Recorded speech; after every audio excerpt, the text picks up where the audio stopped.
कल मैंने आपको 5 इंद्रियों के बारे में बताया था और प्रतिदिन आपको कुछ न कुछ जानकारी दे रहा हूँ। आज मैं बताने जा रहा हूँ कि 5 इंद्रियों में कौन कौन प्रसिद्ध हुए हैं। स्पर्शन इंद्रिय में हाथी प्रसन्न हुआ है, हाथी प्रसिद्ध हुआ है स्पर्शन इंद्रियों में।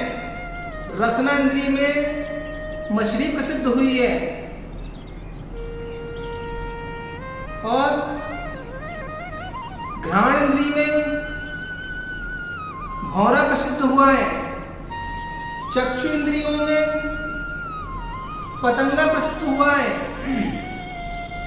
और कर्ण इंद्रिय में हिरण और सांप प्रसिद्ध हुआ है। जैसा कि आप सब लोग जानते हैं, ये 5 इंद्रियों के विषय भोग हैं, जहां पर जो व्यक्ति इनमें लालसा उत्पन्न करता है, इनमें दिन रात लगा रहता है, वह व्यक्ति, वह जीव संसार में परिभ्रमण करता रहता है। ये हो गए 5 इंद्रियों में कौन प्रसिद्ध हुआ है। अब मैं आपको बताने जा रहा हूं ये प्राणी इंद्रिय विषय में क्यों प्रसिद्ध है। आखिरकार कुछ बात होगी, प्रसिद्ध क्यों है, तो मैं बताने जा रहा हूं क्योंकि उक्त प्राणी एक एक इंद्रिय विषय में अपनी सुध बुध भूलकर इतने मोहित हो जाते हैं कि वो अपनी स्वतंत्रता तथा अपने प्राणों तक को खो देते हैं। इसलिए ये लोग प्रसिद्ध हुए हैं कि अपने प्राणों को भी खो देते हैं। महानुभाव, स्पर्शन इंद्रिय के विषय में हाथी कैसे प्रसिद्ध हुआ है। हाथी प्रसिद्ध कैसे हुआ है, तो हाथी को पकड़ने वाले शिकारी हाथी के आवागमन के मार्ग में एक गड्ढा रोकते हैं, एक गड्ढा खोद देते हैं। पता है, रोज देखते हैं कि हाथी घर से रोज आता है, रोज जाता है। तो उन्होंने कहा हाथी को पकड़ना है तो क्या करेंगे, एक गड्ढा खोद देंगे उतना ही गहरा, उसे घास फूस से ढक देते हैं, तो गड्ढा तो किसी को भी दिख जाएगा। उसको ढक दिया घास फूस से गड्ढे को। फिर क्या करते हैं, और कागज की एक हथनी बनाते हैं। क्या बनाते हैं, कागज की हथनी। कागज की हथनी बनाकर उस गड्ढे के ऊपर रख देते हैं। जिस गड्ढे को हमने घास से ढका है उस पर कागज की हथनी बनाकर रख देते हैं। हथनी को देखकर विषयांत हाथी आकर उस गड्ढे में गिर जाता है, क्योंकि हाथी के अंदर वासना बहुत होती है और वो हथनी को देखकर इतना मोहित हो जाता है, फिर उसे कुछ दिखाई नहीं देता, हथनी के पीछे भागता है और वो हथनी के मुंह में गड्ढे में गिर जाता है। फिर हथनी को देखते तो उसे कई दिनों तक गड्ढे में भूखा रखा जाता है, क्योंकि हाथी एकदम बस में तो आएगा नहीं, बहुत बड़ा पशु है, तो गड्ढे में रखकर उसको कुछ दिन भूखा रखा जाता है। उसे कुछ खाने के लिए नहीं दिया जाता। जब काफी कमजोर हो जाता है, जब भोजन नहीं देंगे उसको, पानी नहीं देंगे, तो क्या हो जाएगा, कमजोर हो जाएगा। तो काफी कमजोर हो जाता है तो शिकारी उसे पकड़ लेते हैं और जिंदगी भर उसे गुलाम बनाए रखते हैं। देखो, हाथी ने स्पर्श इंद्रिय की आसक्ति में अपनी स्वतंत्रता खत्म कर दी। अगर वो हथनी के चक्कर में नहीं पड़ा होता तो अपनी स्वतंत्रता क्यों खोता। पर उसको क्या लगा कि शिकारी ही हमें खिलाता है, तो अपने उसकी प्रतंत्रता में रहकर जैसा वो कहता है वैसा हाथी करता है। ये स्पर्श इंद्रिय है। अब दूसरी इंद्रिय रसना इंद्रिय, जिसमें कौन प्रसिद्ध हुआ, मछली। तो मछली क्यों प्रसिद्ध हुई है, धीवर यानी मछुआरे नदी तालाब के किनारे खड़े होकर बांस के एक छोर में प्लास्टिक का तार बांधते हैं, आप सभी ने देखा होगा टीवी वगैरह पे, और दूसरे में लोहे की नुकीली तार लगाकर उसमें कांटा आदि लगा देते हैं और उसे गहरे पानी में डाल देते हैं, जिससे बहुत सी मछलियां उसी आटे को खाती है, आटे के लिए भागती है, क्योंकि एक में उसने आटा लगा दिया है। किंतु जैसे ही वे आटे को पकड़ती हैं, उसी समय मछुआरा उस तार को खींच लेता है, जिससे वह तार उनके गले में फंस जाता है और थोड़ी देर में वे अपने प्राण विसर्जन कर देती हैं। यह देखो, रसना इंद्री के विषय में आसक्त हुई मछली अगर रसना इंद्री के आसक्त में अगर मछली उस आटे के चक्कर में नहीं पड़ती तो अपने प्राण कभी नहीं गवाती। तो हमेशा अपनी जीभ पर कंट्रोल करना चाहिए। जो व्यक्ति रसना इंद्री के चक्कर में फंसता है वो ऐसे ही मर जाता है। तीसरी इंद्री कौन सी है? घ्राण इंद्री, जिसको अपन नाक कहते हैं। तो घ्राण इंद्री में भौरा क्यों प्रसिद्ध हुआ? आखिरकार भौरा तो बड़ा शक्तिशाली होता है। जो चाहे कि पेड़ खूब बड़ा मोटा पेड़ है, चाहे तो पेड़ में भी छेद कर सकता है, इतनी शक्ति होती भौरे के अंदर। पर भौरा क्यों प्रसिद्ध हो गया? भौरा प्रायः पुष्पों के पराग में मस्त रहता है। देखा होगा, भौरा फूलों पर बढ़ाता रहता है, पराग को खाता रहता है, पराग में मस्त रहता है। संध्या काल में भौरा जैसे ही कमल पुष्प पर बैठता है, किसके लालच में? पराग के लालच में बैठता है। उसी समय सूर्य सोने होते ही कमल का फूल क्या होता है? बंद हो जाता है, जिससे फिर वह उड़ नहीं पाता। अपितु गंध में आसक्त, सुगंध में आसक्त हुआ वह काष्ठ को छेद करने में, सुगंध में आसक्त जिसके अंदर लकड़ी में छेद करने की शक्ति है, पर वो सुगंध में इतना खो जाता है कि कमल के फूल को भी छेद नहीं पाता है, और इस आसक्ति से क्या होता है? भौरा मर जाता है। तो महानुभाव, किसी चीज में हमें आसक्ति नहीं करना चाहिए। चौथी इंद्री चक्षु इंद्री यानी आंख। आंखों में चक्षु इंद्री में पतंगा क्यों प्रसिद्ध हुआ?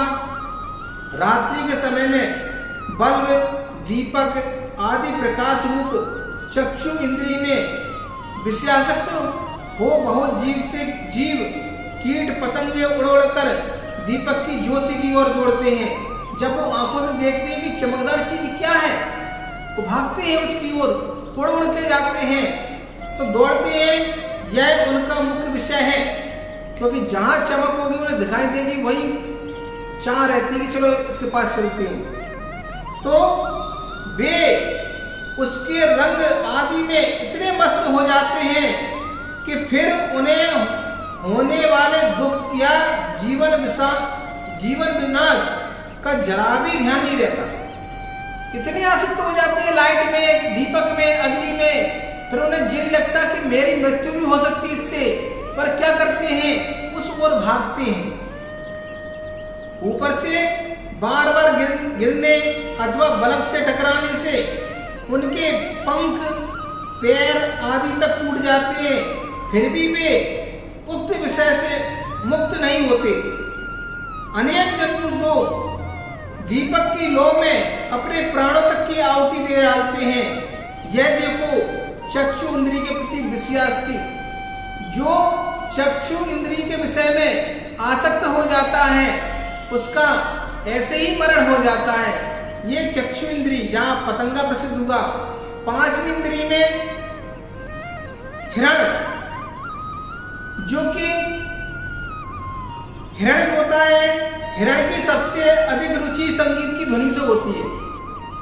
जहां संगीत बजना होगा उस जगह हिरण भागेगा। तो हिरण की रुचि उस संगीत में होती है, तो इसलिए पारधी लोग सुरीली आवाज में बांसुरी बजाते हैं। जो हिरण को पकड़ने वाले पादरी होते हैं, सुरीली आवाज में क्या बजाते हैं? बांसुरी बजाते हैं। उस आवाज में आसक्त हुआ हिरण ओर खिंचा चला जाता है तथा स्तब्ध एकटक हो संगीत सुनने लगता है। उसमें आसक्त हुआ वह सब कुछ भूल जाता है। तभी पारधी लोग क्या करते हैं, उस पर जाल डाल देते हैं और वो पकड़ जाता है। ऐसे पांचों इंद्रिय में जो व्यक्ति आसक्त हो जाता है वो अपने प्राणों का घात कर लेता है। इसलिए हमें कभी भी किसी भी चीज में, किसी भी इंद्रिय में आसक्त नहीं होना चाहिए। महान भाव पंच इंद्रियों के विषय में आसक्त हुआ उक्त जीवों की यह दुर्दशा हुई है। इससे हमें क्या शिक्षा मिलती है? हमने आपको पांचों इंद्रियों के विषय में बताया, जिसकी दुर्दशा भी हुई है, उससे शिक्षा क्या मिल रही है हमें? शिक्षा में ये मिलती है, जब एक इंद्रिय के विषय में आसक्त हुए प्राणियों की यह दुर्दशा हुई तो हम पांचों इंद्रियों के धारी हैं। अपन तो मनुष्य हैं, अपने पास स्पर्शन इंद्रिय भी है, रसना इंद्रिय भी है, घ्राण इंद्रिय भी है, चक्षु इंद्रिय भी है, करण इंद्रिय भी है। जब एक इंद्रिय धारी की ऐसी स्थिति है तो अपन पंच इंद्रिय हैं, तो सभी विषय हमारे पास उपलब्ध हैं, तो हमारी क्या दशा होगी? क्या दशा होगी अगर हम भी आसक्त हो गए? तो ऐसा विचार करने से विषयों से विरक्त होती हैं, विषयों से विरक्त होते हैं। हमें इंद्रियों के विषय सेवन में अथवा आसक्ति से बचना चाहिए। कभी भी आसक्ति नहीं लाना चाहिए। ठीक है, पंचेंद्रिय सब चीज है, पर हम आसक्ति ही हो जाए। जो व्यक्ति आसक्त हो जाता है वो अपने प्राण न्यौछावर कर देता है। महान भाव फिर पूछा है, पांचों इंद्रियों के विषय को हम कैसे जीते? अब ये विषय है तो हमारे पास, पर इनको जीते कैसे? तो जीतने के लिए बता रहे हैं, सर्वप्रथम स्थूल विषयों को जीतो, अर्थात स्पर्शन इंद्रिय जीतने के लिए वेश्यागमन और परस्त्रीगमन नामक विषय तथा लिपस्टिक, क्रीम आदि का त्याग करें। स्पर्शन है, अपन श्रृंगार करते हैं, दूसरी स्त्रियों को देखते हैं। और रसना इंद्रिय को जीतने के लिए मधु, मांस, अंडे, शराब आदि का अवच्छों का त्याग करें। घ्राण इंद्रिय को जीतने के लिए इत्र, सेंट आदि का त्याग करें। चक्षु इंद्रिय को जीतने के लिए सिनेमा, टीवी, वीडियो आदि देखने का त्याग करें। और करण इंद्रियों को जीतने के लिए फिल्मी गीत गाने का त्याग करें। अगर हम ऐसा करते हैं तो हम क्या करते हैं, आसक्ति से बच जाते हैं। ठीक है, पूर्ण रूप से नहीं कर पाते हैं तो कुछ समय के लिए अवश्य करते हैं। अब ये पूछ रहे हैं कि इंद्रियां किसमें पाई जाती हैं? समस्त इंद्रियां देहधारी में पाई जाती है। जिसका शरीर होता है उसके सारी इंद्रियां पाई जाती हैं। एक इंद्रिय के पाई जाती है, दो इंद्रियों के पाई जाती है, तीन इंद्रिय के पाई जाती है, चार इंद्रिय के पाई जाती है, पंच इंद्रिय के पाई जाती है। पर एक इंद्रिय स्थावर होते हैं, दो इंद्रिय, तीन इंद्रिय, चार इंद्रिय, पांच इंद्रिय, 30 जीव होते हैं। तो सबके अंदर इंद्रियां पाई जाती हैं। तो एक इंद्रिय जीव किसे कहते हैं? उदाहरण दीजिए, बोल रहे जिन जीवों के मात्र एक स्पर्शन इंद्रिय होती है उन्हें एक इंद्रिय जीव कहते हैं। जैसे पृथ्वी, अग्नि, वनस्पति आदि एक इंद्रिय जीव हैं। और दो इंद्रिय जीव किसे कहते हैं? उदाहरण से बताइए। जिन जीवों के स्पर्शन और रसना ये दो इंद्रियां होती हैं उन्हें दो इंद्रिय जीव कहते हैं। जैसे लट, केंचुआ, कृमि आदि होते हैं, इनको दो इंद्रिय जीव कहते हैं। तीन इंद्रिय जीव किसे कहते हैं? तो जिन जीवों में स्पर्शन, रसना, घ्राण ये तीन इंद्रियां होती हैं उन्हें तीन इंद्रिय जीव कहते हैं। जैसे चीटा, चींटी, जुआ, जो मालूम रहते हैं ना, जुआ, बिच्छू आदि ये तीन इंद्रिय जीव होते हैं। चार इंद्रिय जीव किसे कहते हैं? जिन जीवों में स्पर्शन, रसना, घ्राण और चक्षु ये चार इंद्रियां होती हैं उन्हें चार इंद्रिय जीव कहते हैं। जैसे मक्खी, मच्छर, भौरा, बर, पतंगा, मधुमक्खी आदि ये चार इंद्रिय जीव होते हैं। जितने उड़ने वाले जीव होते हैं सब 4 इंद्रिय जीव होते हैं।